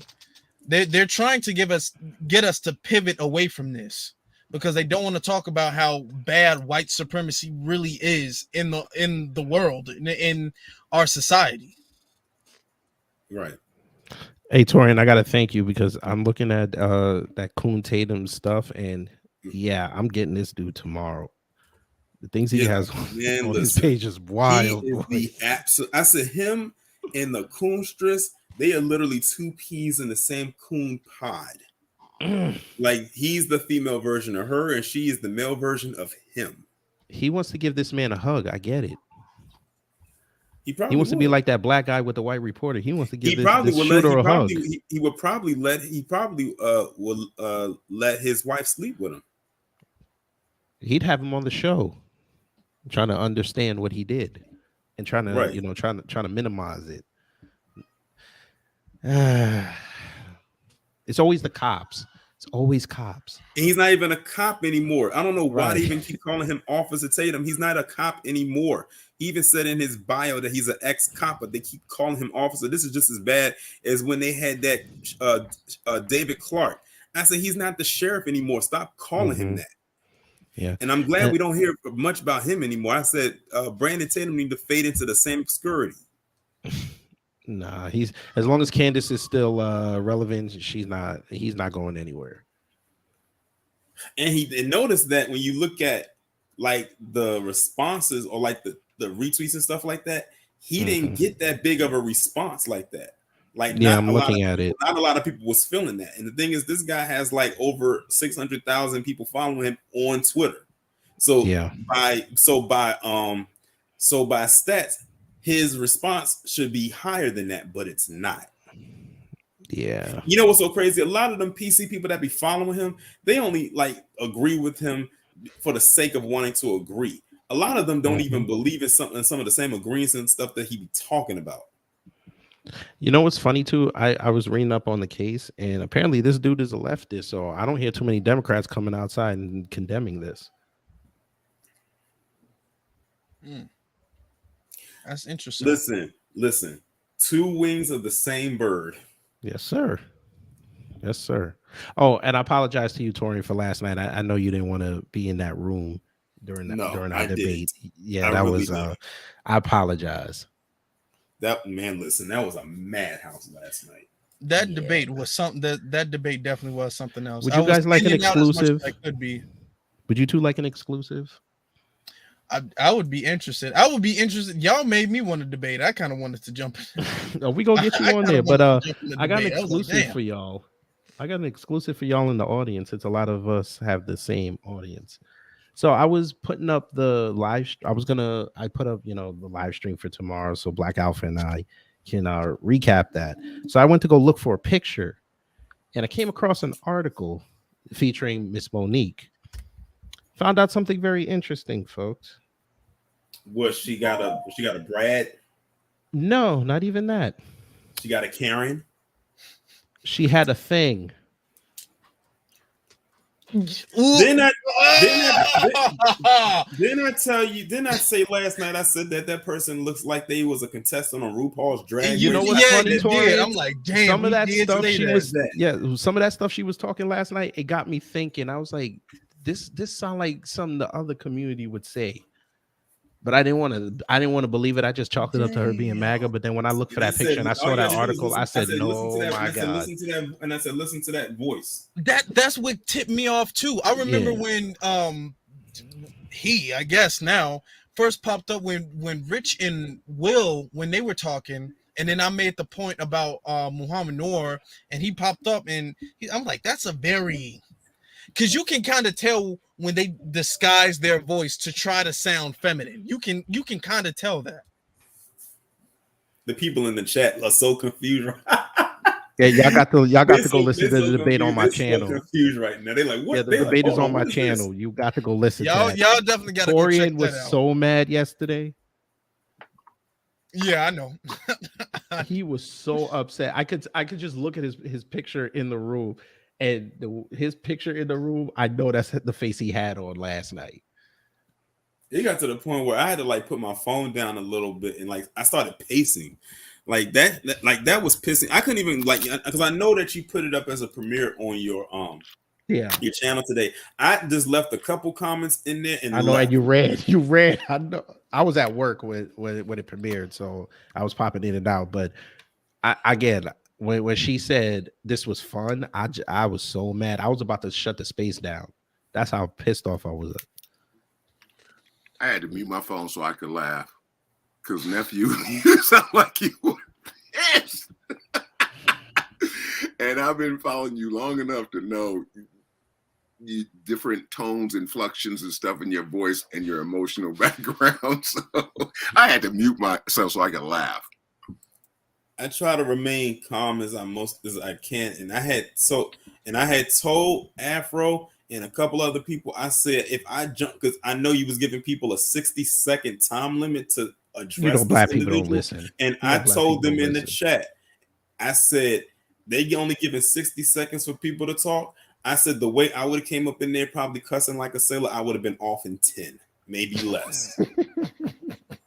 Yeah, he did say that. And I was so mad too because Jay, this person kept cutting you off. Like you couldn't even get your points out without them constantly cutting you off. Really, I was gonna make.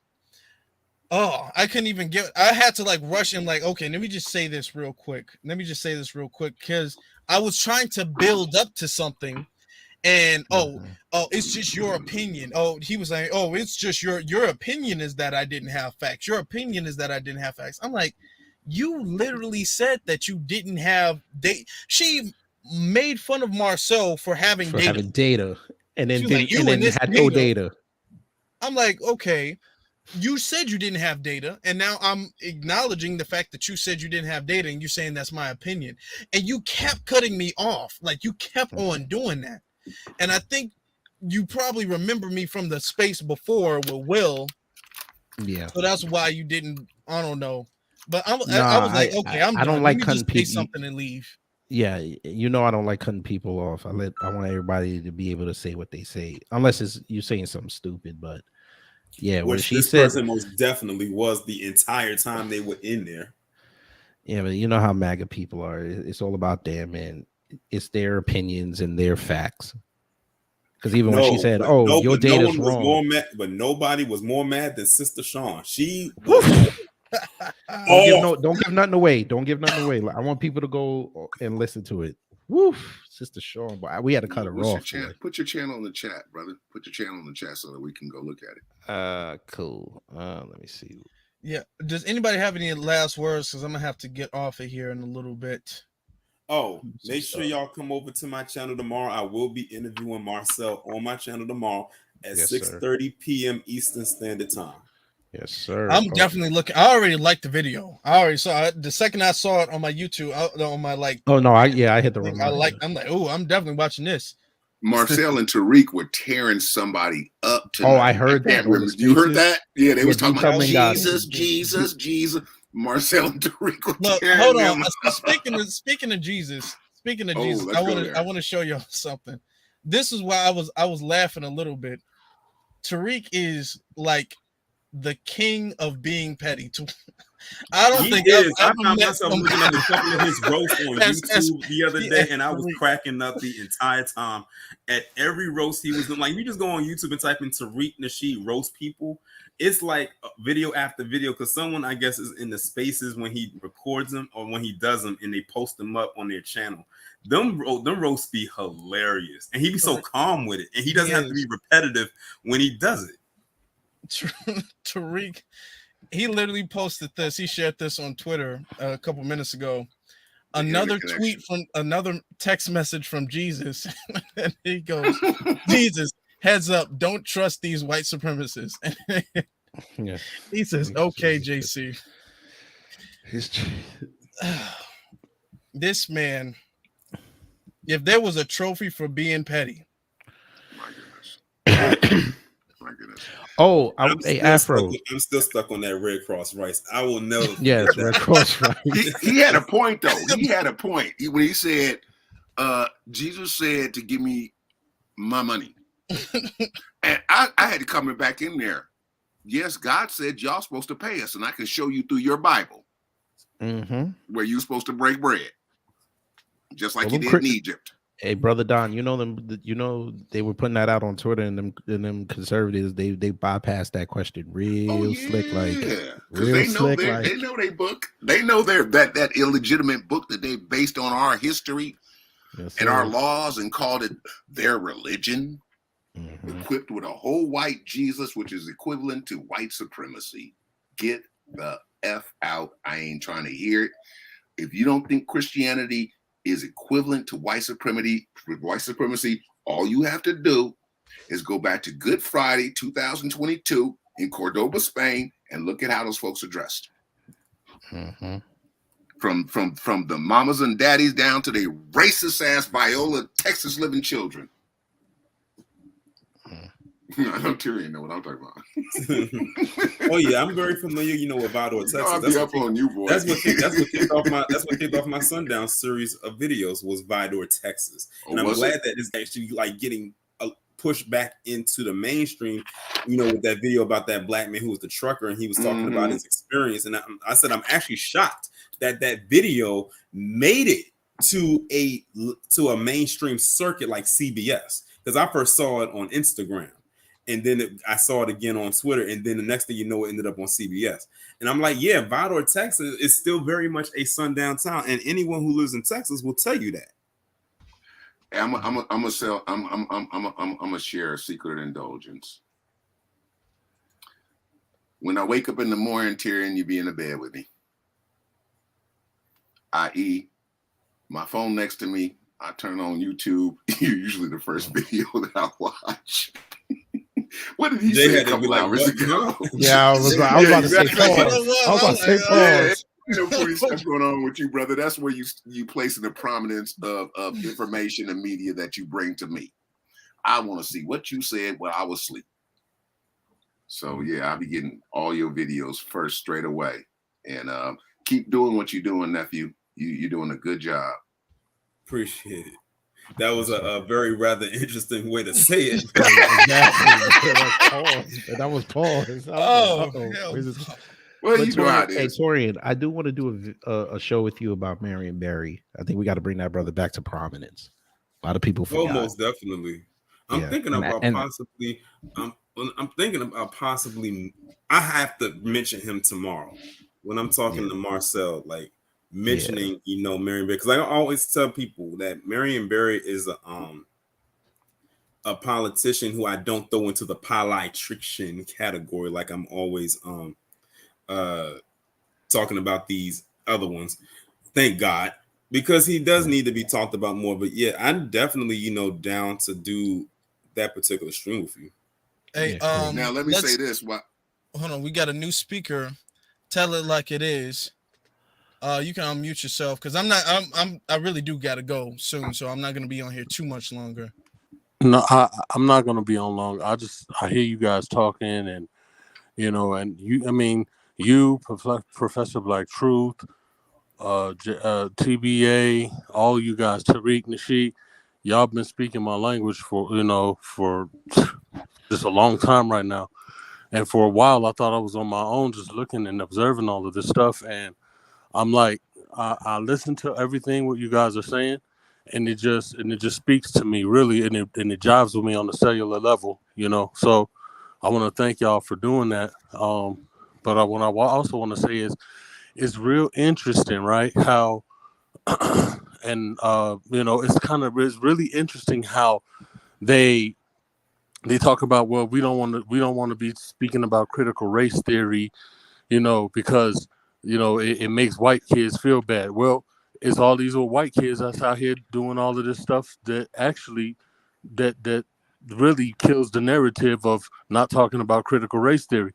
I have a problem with critical race theory as well. And my problem with critical race theory is this: nothing that happened in black people in this country is a theory. It's all documented proof. This is all stuff that has happened, and it's been seen around the world many, many times. So all I have to say to everybody out there, because these bootlicks and these just these coons, they're not gonna come and they're not gonna say this, but what I'm gonna say is be ready for the copycats, because the copycats are coming. This is gonna cause a butterfly effect, and the copycats are coming. So I say just be vigilant, and just y'all look out for one another, because if you don't have the mind and you don't have the will to stand up and protect yourself, then you'll become a statistic real quick. And that's all I had. Yes, sir. Tell the truth. Absolutely. The truth. And there's already been some copycats. I think there was the next day. Somebody shot up. One. Somebody went up to like a church, or at least tried to do something for at a church. So there will be some, and that's why I'm saying no. Those are all separate. Those are all separate incidents. Those are all personal. This is he was a copycat off of somebody else when you look in his manifesto, but he also operated under the same way that Dylan Root operated, by just going in stealth, going in and canvas. Notice too that most of the people that he actually killed were older people. Mm-hmm. Most of the people he killed were older people. The news aren't really going to talk about that, but these white supremacists, they are cowardly people. They are weak people. He had to have a whole thing of body armor, an assault rifle, tactical gear, and everything, and he still went after the oldest.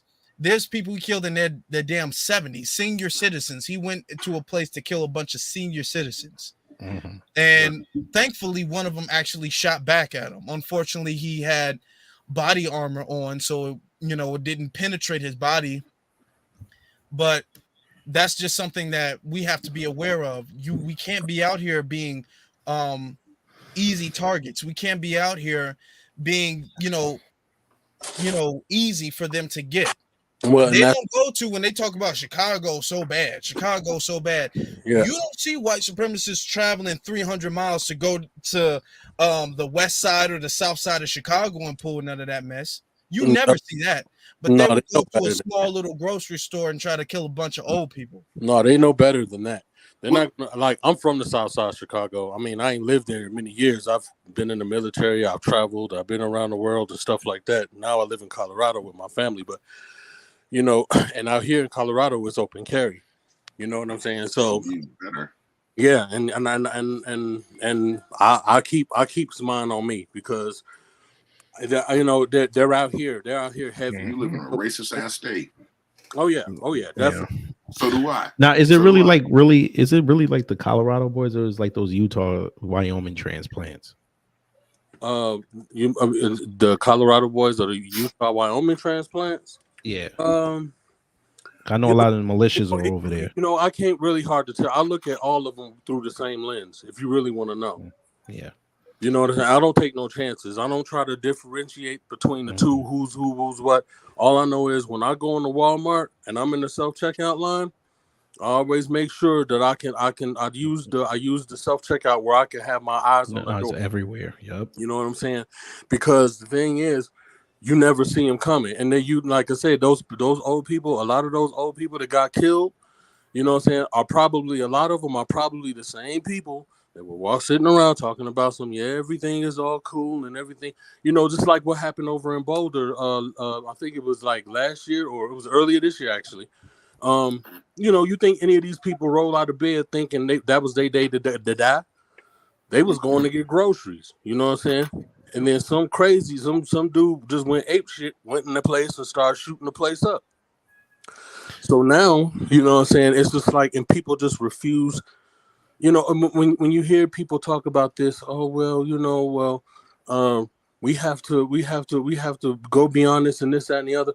I honestly believe that they use this as an excuse to stick their heads in the sand. And they think, oh, well, this is just a bad dream that I'm going to wake up from one day. And no, you know, I mean, it's in the here and now, you know. Yeah. No more forgive. You're right. It's in the here and now. It's in the here and now.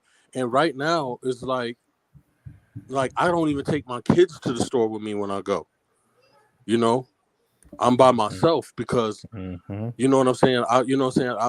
I tell my wife, my wife and my kids, y'all are more safe at home.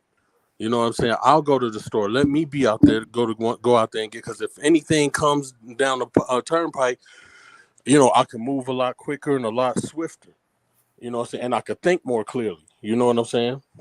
And it's sad that we come to that, but it's just that's where we are as a society right now. Because, you know, we have the Department of Justice that don't want to do anything about this, and they've showed it plenty of times, and they're not going to. You know what I'm saying? They're not going to simply because, you know, honestly, I believe that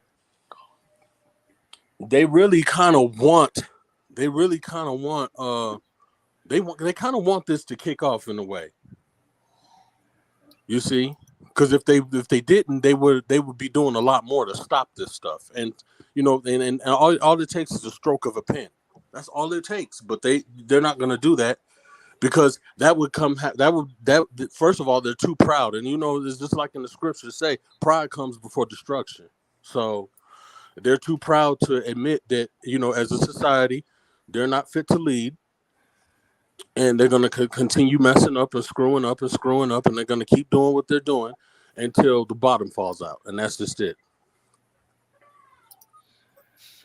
They showed us a lot. And the thing about it is, we have choices to make. Okay. Now we're talking about solutions. We got choices to make. And the first choice is, do we stay or do we go? Okay. And if we go, you better have a plan. And the Most High has been impressing upon me. And I'm about to put my financial group together because the biggest deal is this.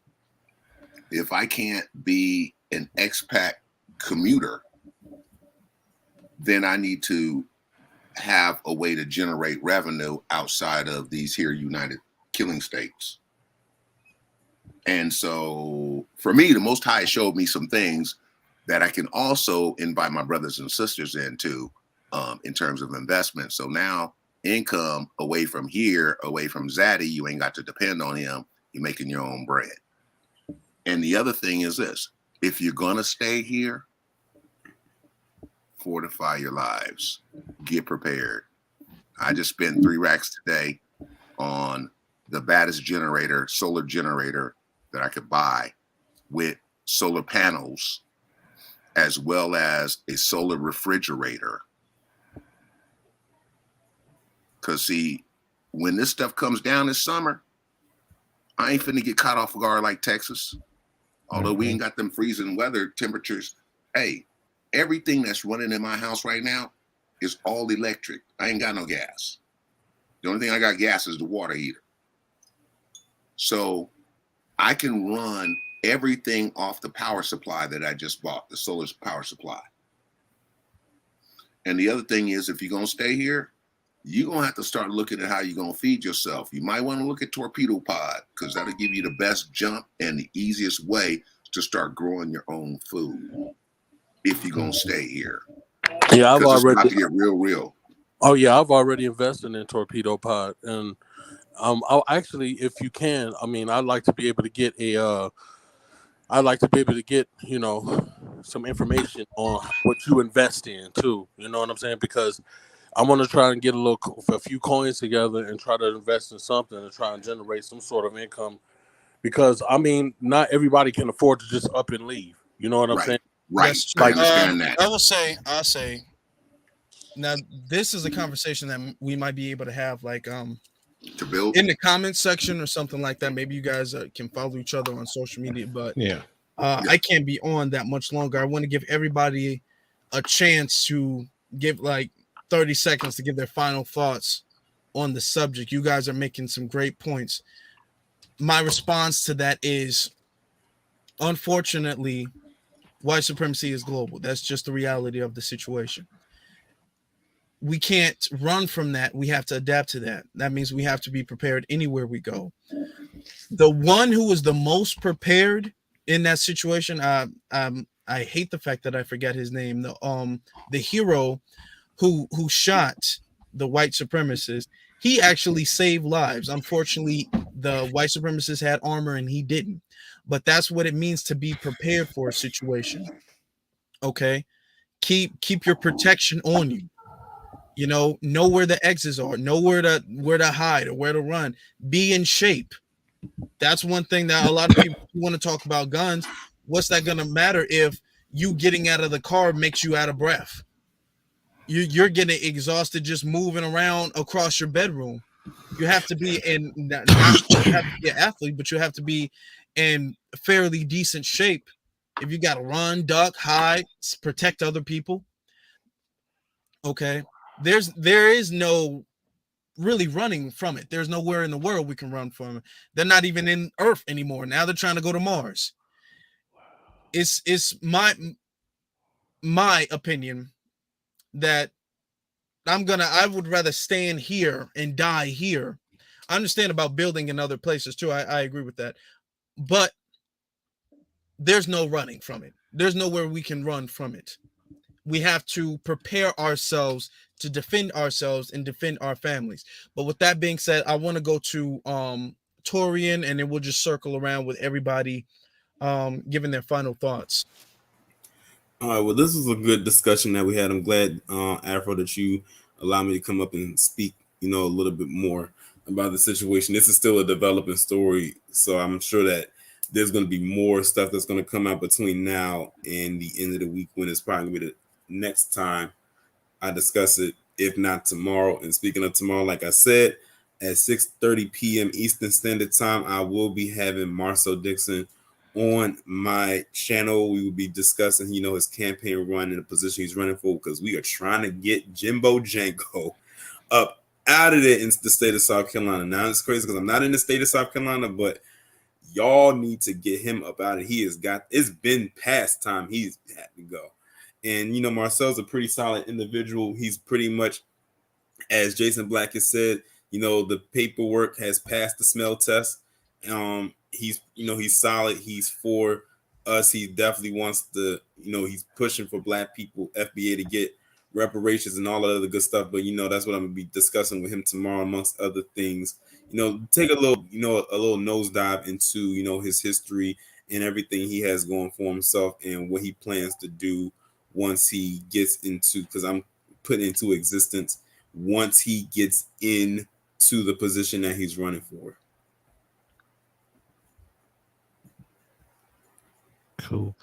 Yeah, like I said, thanks Afro for letting me in, and yeah, just follow me over here on YouTube at Kid Gravity Beyond, and like I said, pray for the victims and be one society. It's high time now. We're going to have to really think about doing the fortress move, meaning surround yourself with only those that you have vetted and you have made sure that are not going to have the knife in your back when you close the door, because we all know white supremacy likes to get close to us, take from us, and then end it, and then act like it was theirs at first. So these are going to be trying times, but like black people around here and around the world, some of them, we adapt and we persevere. So like I said, stay safe, take care. Afro, again, thank you. Don, tell like it is. Torian, stay safe out there, brothers. And yeah, I'm gonna head out. Thank you, brother. I appreciate that. Yeah. So, oh, damn. Don P, was you gonna go after this or? Tell like it is. Oh, okay. So, I just want to say thank you to Afro Elite. I know I've commented on your live spaces many times. Yeah, you're giving super chats as well, I've noticed. Yeah. And I know we've seen each other in mutual places, like where Tariq Nasheed's spaces on Twitter sometimes, and I just wanted to, I've been listening to you guys for a long time, but I haven't really, I just kept it limited to comments in the chat room and things like that. This is the first time I've actually hopped on a space like this to speak and to just give you guys your flowers. And even Torian Rain too. I listen to him, I subscribe to him, and I listen to him, and he's he's on point with a lot of what he's talking about. I'm spreading the message as much as I can to the younger people, the people that don't know about you guys. I'm trying to make sure you guys' names get out there. So because a lot of these, people, you'd be surprised how many people don't know about you guys. And, it's really easy to get into that, to that mode to where, you're on autopilot and you're not really looking to get any other information other than what what you've been given and what you've been spoon fed by the norm. And so I like to just say thank you guys for giving us an alternative as far as what we get, what we listen to, and what we digest in our brains, because it's we don't want to be those frogs in the pot where you turn the heat up and we just sit there until we die. You know what I'm saying? We want to be vigilant about what's going on, because if if our lives don't matter to anybody else, it should matter to us, and our children and things like that. So thank you for waking up the public, and I'll let you guys go. I'm gonna get off of here, and I'm gonna go take care of my little ones because they're tugging at my pants legs right now. So appreciate you. Take care. You take care. Tell it like it is. Don't forget to look at the chat, get my number, and call me. I just sent a note in there telling you what it looks like on a minimal end. It's gonna shock the hell out of you. After that, I'll send you a video. I'll send you a video on kind of my idea of what going forward with this investment group, but it's hospitality. Okay, yeah, I've already peeped it. I've seen the chat. I'm about to save that number. Okay, cool. Sorry about that, nephew. Afro Elite, young man, keep doing what you're doing. And like I said, back to my nephew Tyrion. If he hadn't brought you on his space, I would have never known about you. You are a like-minded individual, and that's why he brought you on. You guys are the next fighters. Old folk like me, we might have to go.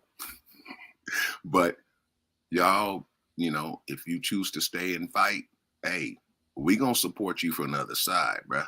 Just like these fools did like they always do. But that was a hard decision, man. That was something I had to really speak to the Most High about and allow him to give me his direction and purpose for my life, because we all have one. When we come into this world, he brings us in with a purpose and direction for the life he gave us, so we can fulfill everything that he had for us to do. You doing that right now. You don't even know it. You're doing it right now. You're doing exactly what he has called you to do. And the thing about it is, see, you ahead of me. My channel's not even out yet.